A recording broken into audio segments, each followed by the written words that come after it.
जय हिंद दोस्तों। आज गणेश चतुर्थी है। हम कामना करते हैं गणपति बप्पा आपके जीवन में खुशियाँ लाएं और आप अच्छे से पढ़ाई करें, उन पर आप उनका जो आशीर्वाद है वो आप पर हमेशा बना रहे। दोस्तों, कल हमने बात की थी अणु, परमाणु, यौगिक तत्व। आज हम बात करने वाले हैं परमाणु क्रमांक, परमाणु भार, संयोजकता और समीकरण की। दोस्तों, तत्व के बारे में थोड़ा और समझ लीजिए कि तत्व होता क्या है। तत्व की यदि बात करें तो यूं तो हमारे शास्त्रों में लिखा गया है कि क्षितिजल पावन गगन समीरा पंच तत्व से बना शरीरा। मतलब हमारा जो शरीर है या कोई भी जीव है वो सभी 5 प्रकार की चीजों से बना हुआ है। आकाश, अग्नि, जल, वायु और धरती। लेकिन वैज्ञानिक भाषा में इसका अलग है। दोस्तों, यदि मैं वैज्ञानिक भाषा में बात करता हूँ तो वैज्ञानिक भाषा में हर कोई चीज किससे मिलकर बनी हुई है? परमाणु से। यदि मैं एक समान परमाणु को, एक जैसे परमाणु को इकट्ठा कर दूं तो वो एक तत्व बन जाएगा। जैसे मान के चलिए, वैज्ञानिक भाषा में मैं कहूँ तो कोई भी वस्तु है, कोई भी चीज है, वो परमाणुओं से मिलकर बनी हुई है। जैसे कि अगर मैं मीथेन गैस की बात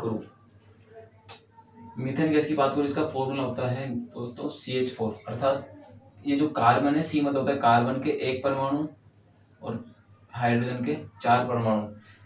अर्थात 4 परमाणु हाइड्रोजन के और 1 परमाणु कार्बन का मिलाएंगे तो हमें मीथेन गैस के अणु प्राप्त होंगे। वैसे ही यदि मैं पानी का उदाहरण लूं, H2O, यदि मैं पानी का उदाहरण लेता हूं तो इसमें ऑक्सीजन का 1 परमाणु और हाइड्रोजन के 2 परमाणु मिलकर पानी का अणु बनाएंगे।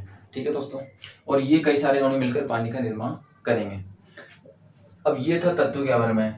अब देखो, यदि मैं जो पानी है उसमें उबाल ला करके उसको गर्म करके यदि मैं ऑक्सीजन के परमाणु अलग कर लेता हूँ, पूरे पानी के जितने भी ऑक्सीजन के परमाणु हैं उनको अलग कर लेता हूँ और हाइड्रोजन के परमाणु हैं उनको अलग कर लेता हूँ, तो ये सब क्या कहलाएंगे?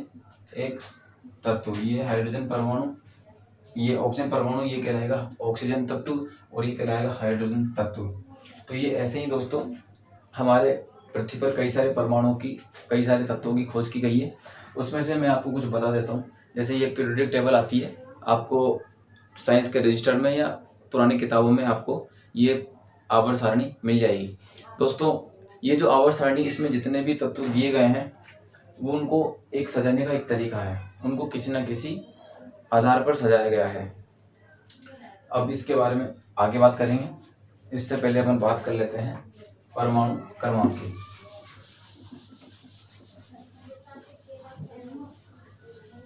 ये आवर्त सारणी आप कहीं से मार्केट से खरीद सकते हैं, अगर आप कहीं से भी, या फिर किताब से, पुरानी किताबों को देख करके, जिसके पास पुरानी किताब है उसमें मिल जाएगी। ठीक है दोस्तों, आइए परमाणु क्रमांक। दोस्तों, परमाणु की बात करते हैं। पहले ये नाभिक हो गया, ये इसकी कक्षाएं हो गई। नाभिक में कल बताया था दोस्तों मैंने, इसमें प्रोटॉन होते हैं और न्यूट्रॉन होते हैं, और इसके जो कक्षा होती है उनके में चक्कर लगाते हैं इलेक्ट्रॉन। क्यों? क्योंकि ये हल्के होते हैं। ये है इलेक्ट्रॉन।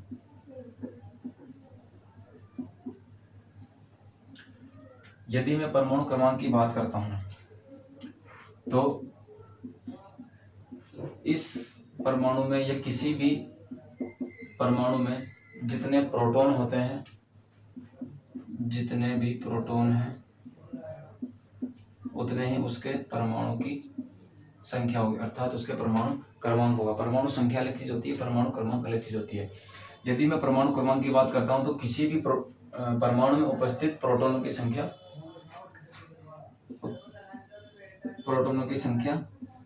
उतने ही उसके परमाणु क्रमांक होते हैं। जैसे मैं हाइड्रोजन की बात करता हूँ, हाइड्रोजन में 1, हीलियम में 2, लिथियम में 3। वैसे ही ये सीरीज वाइज दिए गए हैं। यदि मैं परमाणु संख्या, एक मैंने शब्द बताया दोस्तों, परमाणु संख्या जो होती है वो परमाणु की गिनती होती है। जैसे मैंने अभी उदाहरण दिया था H2O, इस अणु में कितने हाइड्रोजन के 2 परमाणु हैं, ऑक्सीजन के 1 परमाणु है, अर्थात 3 परमाणु है। और ये किसी पानी के अणु में उपस्थित परमाणुओं की संख्या है। एक अणु में उपस्थित परमाणुओं की संख्या, ये होती है परमाणु संख्या। परमाणु क्रमांक मतलब प्रोटॉनों की संख्या मतलब बराबर होती है परमाणु क्रमांक के। अर्थात मैं कह सकता हूं कि जितने प्रोटॉन होंगे उतने ही उसके परमाणु क्रमांक होंगे। आपको ऐसा भी उलझाया जा सकता है कि प्रोटॉनों की संख्या बताइए, आपको परमाणु दे दिया, क्रमांक दे दिया जाएगा और आपसे पूछा जाएगा कि इस परमाणु में प्रोटॉनों की संख्या कितनी है। तो आपको घबराना नहीं है, आपको ये देखना है कि परमाणु क्रमांक का मतलब ही क्या होता है, प्रोटॉन की संख्या। अब मैं दूसरी चीज बताता हूँ कि परमाणु भार क्या होता है। दोस्तों मैंने बताया था कि ये जो हल्के होते हैं इलेक्ट्रॉन, इलेक्ट्रॉन क्या होते हैं, हल्के। अब ये हल्के होते हैं तो चक्कर लगाते रहते हैं, तो इसका कोई प्रभाव इस परमाणु पर नहीं पड़ता। लेकिन जो भार होता है वो सबसे ज्यादा इफेक्ट करता है प्रोटॉन और न्यूट्रॉन। अर्थात जो प्रोटॉनों की संख्या है और न्यूट्रॉनों की संख्या दोनों को यदि मैं मिला दूं तो इस परमाणु का भार आ जाएगा, परमाणु भार। अर्थात प्रोटॉन की संख्या प्लस न्यूट्रॉनों की संख्या। तो परमाणु भार मतलब समझ गए दोस्तों, प्रोटॉनों की संख्या प्लस न्यूट्रॉनों की संख्या। आप इनको धीरे धीरे मतलब साथ के साथ नोट करते जाइए, या फिर आपको टेलीग्राम में आपको पूरा एक PDF के अंदर आपको नोट्स मिल जाएंगे। प्रोटॉनों की संख्या और न्यूट्रॉनों की संख्या अर्थात परमाणु भार। परमाणु क्रमांक क्या होता है, प्रोटॉनों की संख्या। परमाणु क्रमांक क्या होता है दोस्तों, प्रोटॉनों की संख्या। परमाणु भार न्यूट्रॉन और प्रोटॉनों की संख्या बराबर परमाणु भार। ठीक है दोस्तों, यहाँ तक समझ में आया। अब जैसे मैं बात करता हूँ, आपको जो आवर्त सारणी उसमें आपको देखकर पता लग जाएगा कि उसके अंदर कितने परमाणु भार हैं, कितने परमाणु क्रमांक हैं। या अगर आपको इलेक्ट्रॉन दे दिया जाए, प्रोटॉन दे दिया जाए और न्यूट्रॉन दे दिया जाए, तो आपको ये पता लगाना आसान रहेगा कि परमाणु भार कितना है, परमाणु क्रमांक कितना है। मान के चलिए मैं आपको एक क्वेश्चन देता हूँ दोस्तों, जैसे उदाहरण एक, जैसे मैंने आपको दे दिया कोई भी परमाणु है जिसमें प्रोटॉन है 5 और न्यूट्रॉन है 7। तो मैंने आपसे क्वेश्चन किया कि इसका परमाणु भार निकालिए। कैसे निकालोगे दोस्तों, मैंने बताया था कि प्रोटॉनों की संख्या प्लस न्यूट्रॉनों की संख्या, आपको परमाणु भार बराबर।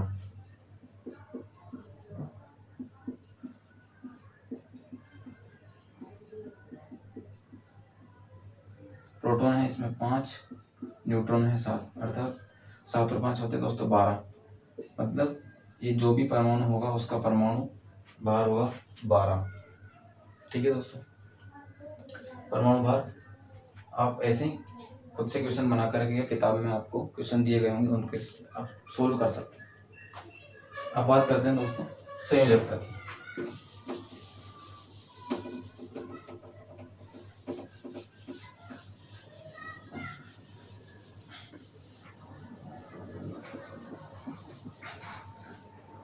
दोस्तों संयोजकता की अगर मैं बात करता हूँ तो इसको कहते हैं इंग्लिश में वैलेंसी। संयोजकता को इंग्लिश में कहते हैं वैलेंसी। मान के चलिए वैलेंसी क्या होती है मैं बताता हूँ। अब इसका रिलेशन किससे है, इलेक्ट्रॉन से। इसका संबंध है इलेक्ट्रॉन से। ये जो संयोजकता होती है, वैलेंसी जो होती है, वो इसको दर्शाते कैसे, देखिए ये कोई परमाणु है, मैंने आपको कक्षा बताई थी, सबसे नजदीक कक्षा के, फिर L, फिर M और लास्ट वाली N। दोस्तों जो सबसे पहला जो तत्व आता है हाइड्रोजन, दूसरा तत्व आता है हीलियम, तीसरा तत्व आता है लिथियम। ऐसे करते करते कई सारे आपको तत्व, लेकिन आपको 10वीं क्लास के अंदर 20 तत्व तक ही याद करना है। यदि किसी को याद करने में कोई दिक्कत हो तो आप मुझे बता सकते हैं, मैं उनकी भी ट्रिक आपको बता दूंगा, आसान ट्रिक जिससे आप याद कर सकते हैं। वैसे आपको इतने काम आता नहीं है, बस आपको दिमाग में रखना चाहिए कि ये तत्व इतने नंबर पर आता है, उससे आपको सवाल करने में थोड़ी आसानी होगी। देखिए दोस्तों, अब संयोजकता क्या होती है, संयोजकता होती है किसी भी परमाणु के बाह्यतम कोश में उपस्थित इलेक्ट्रॉनों की संख्या संयोजकता कहलाती है। कैसे, अगर मैं कार्बन की बात करता हूँ, अगर मैं कार्बन की बात करता हूँ तो कार्बन का परमाणु क्रमांक देखिए दोस्तों। अगर जिनके पास प्रोडक्ट टेबल एक बार देख के बताइए कि उसका परमाणु क्रमांक कितना होता है। ठीक है, कमेंट में बता सकते हैं हमें, कोई दिक्कत नहीं, वीडियो को पॉज करके। दोस्तों कार्बन का जो परमाणु क्रमांक है वो है 6। ठीक है दोस्तों, अब मैंने आपको बताया था कि K कक्षा होती है, उसके अंदर अधिकतम 2 इलेक्ट्रॉन आ सकते हैं, इसमें 8 आ सकते हैं, इसमें 18 आ सकते हैं। ठीक है दोस्तों, अब जो ये क्या है, इलेक्ट्रॉनों की संख्या है। मैंने बताया था कि भाई जो परमाणु क्रमांक होता है उसमें प्रोटॉनों की संख्या के बराबर ही उसको रखा जाता है, लेकिन इलेक्ट्रॉनों की संख्या भी उतनी ही होती है जितने प्रोटॉनों की संख्या होती है, ये आपको याद रखना है। अब ये क्या है, 6 इलेक्ट्रॉन है। अब इलेक्ट्रॉन क्या करेंगे दोस्तों, 2 इलेक्ट्रॉन मैंने बताया था, 2 तो इसके अंदर आ जाएंगे, कितने बचे, 2 इसके अंदर आ गए, 4 बचे, 4 को अपन बंद बनेंगे दूसरे कक्षा में। अब दोस्तों देखिए, इसमें अधिकतम कितने आ सकते हैं, 8। अब ये होती है वैलेंसी, अर्थात ये होता है इलेक्ट्रॉनों को भरने का नियम। देखिए दोस्तों, पहला जो कक्षा है उसके अंदर 2 ही आएंगे, लेकिन बाद वाली जितने भी कक्षाएं हैं उसके 8 के बंच में आपको इसको स्थित करना है, मतलब उसके अंदर रखना है। कैसे, पहले में अपन ने 2 भर दिए थे, फिर बचे थे 4 अपन ने इसमें दूसरी वाली कक्षा में, एल कक्षा में भर लिए। लेकिन अपन को पता है कि भाई इसके अंदर अष्टक अपन को पूरा करना होता है। इसमें बात की होती है अष्टक पूरा करने की, पहली कक्षा में 2 आएंगे, बाद में 8 के जोड़े में अपन को रखने हैं। देखिए दोस्तों, इसमें अष्टक पूरा करने के लिए, इसमें 4 भरे थे, अष्टक पूरा करने के लिए इसको या तो 4, इसकी जरूरत पड़ेगी 4 इलेक्ट्रॉन, या तो किसी दूसरे मतलब जो दूसरा इलेक्ट्रॉन है उसमें से 4 इलेक्ट्रॉन ले ले, या फिर ये जो 4 इलेक्ट्रॉन है वो उसको दे दे। ठीक है दोस्तों, अब ये क्या करेगा, ये दे भी सकता है और ले भी सकता है। अब देखिए दोस्तों, संयोजकता अब थोड़ा सा मैं आपको क्लियर कर देता हूँ कि होती क्या है। परिभाषा तो ये है कि भाई किसी भी परमाणु के बाह्यतम कोश में उपस्थित इलेक्ट्रॉनों की संख्या संयोजकता कहलाती है। लेकिन किसी भी परमाणु में जितने इलेक्ट्रॉन देते हैं या जितने इलेक्ट्रॉन लेते हैं वो उसकी संयोजकता कहलाती है। कैसे दोस्तों, इस कोष्टक पूरा करने के लिए जब ये 4 इलेक्ट्रॉन किसी दूसरे परमाणु से लेगा तो इसकी जो संयोजकता है हो जाएगी 4। इसकी संयोजकता हो जाएगी दोस्तों 4। अगर ये 4 इलेक्ट्रॉन देने वाला होता तो भी इसकी संयोजकता हो जाती 4। अब देखिए, ये इसकी हो गई वैलेंसी। अगर मैं आपको बताऊं कि भाई जैसे मान के चलिए लिथियम, इसका परमाणु क्रमांक है 3, इसकी संयोजकता निकालिए। इसमें भी आप वैसे करेंगे, बीच में नाभिक होगा, पहली कक्षा, दूसरी कक्षा, तीसरी कक्षा। पहली कक्षा में आएंगे 2 परमाणु, अब भी 2 तो इसमें आ चुके हैं, कितने बचे, 1। अब 1 परमाणु जो अगली कक्षा में आएंगे। अब एक बात बताइए दोस्तों, इसको अष्टक पूरा करने के लिए 7 इलेक्ट्रॉनों की तो जरूरत पड़ेगी, लेकिन अगर ये 1 दे दे तो अच्छा रहेगा, तो इसको 1 देना अच्छा रहेगा। अब ये कितने इलेक्ट्रॉन देगा, 1 इलेक्ट्रॉन, मतलब इसकी जो संयोजकता कहलाएगी कितनी हो जाएगी दोस्तों, आप ही बताइए, कमेंट में बताइए हमें। 1 इसकी संयोजकता कहलाएगी। ऐसे दोस्तों आप मैग्नीशियम की निकाल के बताइए दोस्तों, कमेंट कर दीजिएगा। और जैसे कि मान के ऑक्सीजन की निकाल के बताइए, और जैसे कि मान के चलिए बोरॉन की निकाल के बताइए। ठीक है दोस्तों, आप इनकी प्रैक्टिस या और भी तत्वों इनकी प्रैक्टिस आप घर पे बैठकर कर सकते हैं, और कोई भी डाउट हो तो आप कमेंट में हमें पूछ सकते हैं। ठीक है दोस्तों, ये हो गया आपकी संयोजकता।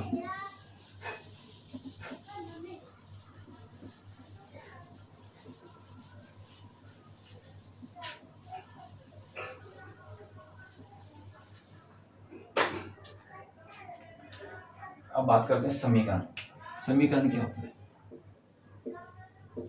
इसका एक उदाहरण देके मैं आपको बताता हूँ। जैसे मान के चलिए दोस्तों, आपको एक कहानी बतानी है या कोई भी ऐसी चीज बतानी है आपको किसी को जो बहुत लंबी चौड़ी। जैसे मान के चलिए सबसे अच्छा उदाहरण होता है, आप किससे लेता हूँ, हम जो किताब पढ़ते हैं वो इतनी मोटी होती है, लगभग इतनी मोटी होती है, लेकिन हम नोट्स बनाते हैं इतने, मतलब उसका सारांश, एक तरीके से ये सारांश होता है। देखिए कैसे, मान के चलिए अपन ने थोड़ी सी चीनी ली, ठीक है, फिर पानी लिया, फिर नींबू का रस लिया। ठीक है दोस्तों, और अपन को क्या चाहिए, जब मैं इन सबको मिला दूंगा तो क्या बन जाएगी, शिकंजी बन जाएगी दोस्तों। ठीक है, अब ये क्या है, शिकंजी। अब इसके बीच में यहाँ पर कुछ ना कुछ हुआ, बस वो अपन को पता नहीं है कि इसने इसके परमाणु के साथ क्या किया। अब तीनों क्या है, एक अगर हम जनरल से बात करें तो ये तीनों एक दूसरे में तीसरे में घुल गई थी। ठीक है दोस्तों, अब जब ये तीनों घुल चुकी हैं तो क्या बनी, शिकंजी। अब देखिए दोस्तों, यहाँ कुछ ना कुछ अभिक्रिया हुई, कुछ ना कुछ काम हुआ उसको, जैसे ये कुछ ना कुछ इसके अंदर क्रिया हुई इस जगह पे। अब यही क्या कहलाती, अभिक्रिया। जब मैं किसी अब देखिए दोस्तों, समीकरण क्या होता है, जब मैं कई सारी चीजों को एक छोटी सी संक्षेप के रूप में या छोटे से समीकरण के रूप में या उसको सिंबल, मतलब ये जो सिंबल है उसके उनमें दर्शा करके आपको बता दूं कि भाई ये ऐसे ऐसे हुआ है, इन चीजों की अपन को जरूरत पड़ी और ये चीज अपन को मिली, तो वही क्या कहलाएगी, समीकरण। जैसे कि मान के चलिए दोस्तों, जैसे पानी बनाना है अपन को, पानी, उदाहरण लेते हैं पानी का। पानी के लिए मैंने बताया था कि हाइड्रोजन के 2 परमाणु और ऑक्सीजन का 1 परमाणु, क्या बनेगा दोस्तों, H2। मैंने 2 हाइड्रोजन के परमाणु लिए, 1 ऑक्सीजन का परमाणु लिया, इनको मिलाकर बना इसमें पानी का अणु। दोस्तों पानी का ये अणु बन चुका है, ये हाइड्रोजन के 2 परमाणु। अब देखिए दोस्तों, यहाँ पर कुछ ना कुछ अभिक्रिया हुई, यहाँ पर कुछ ना कुछ क्या हुआ, अभिक्रिया हुई। मैंने जब इन दोनों को मिलाया तब ये जाकर बना, इसलिए मैंने एरो जो तीर का निशान है वो इधर कर दिया। ठीक है दोस्तों, अगर मैं इसको उल्टी दिशा में लिखता तो एरो का निशान इधर हो जाता। अब H2O इन दोनों को मिलाकर के पानी का अणु बना। अब देखो दोस्तों, ये अभिक्रिया यहाँ पर क्या हुई, अब ये पूरा क्या कहलाएगा, समीकरण। अभिक्रिया यहाँ पर कुछ ना कुछ हुई थी, इन सबको मैंने एक छोटे से फॉर्म, अब मैं मान के चलिए ये लिखता कि भाई अभी समीकरण ना लिख के मान के चलिए मैं ये लिखता कि भाई हाइड्रोजन के 2 परमाणु लिए, फिर मैंने कहीं से ऑक्सीजन का 1 परमाणु लिया, दोनों को मिलाया, फिर उनको मिलाने से मुझे पानी का 1 अणु, तो ये थोड़ा सा कॉम्प्लिकेटेड हो जाता है, समय भी ज़्यादा लगता है। ये संक्षेप के रूप में छोटे 1 मिनट में से भी कम समय में अपने को ये प्राप्त हो सकता है। अब H2 की बात करते हैं, तो इन सबको H2 पानी मिला। अब ऐसे, ठीक है दोस्तों, अब ये था अपना समीकरण। अब इस समीकरण में इस यहाँ पर जो क्रिया हुई उस क्रिया में किन ने भाग लिया, 1 और 2 चीजों ने भाग लिया। अभिक्रिया में जो चीज भाग लेती, जो कारक भाग लेते हैं वो कहलाते हैं अभिकारक, और जो चीज अपन को बनती है वो तो आपको पता है उत्पाद कहलाता है। दोस्तों ये कहलाएगा उत्पाद। अभिक्रिया के बाद में जो अपन को प्राप्त होता है वो कहलाता है उत्पाद, और अभिक्रिया में भाग लेने वाली वस्तुएं अपन को क्या कहलाती है, अभिकारक। ठीक है दोस्तों, ये था समीकरण के बारे में। आपको कोई भी डाउट रहा हो तो आप कमेंट में पूछ सकते हैं। ठीक है, आपको कोई भी ऐसी प्रॉब्लम चल रही है जो आप हमसे शेयर करना चाहते हैं तो आप हमें टेलीग्राम के माध्यम से भी बता सकते हैं या कमेंट करके बता सकते हैं। ठीक है दोस्तों, आज के लिए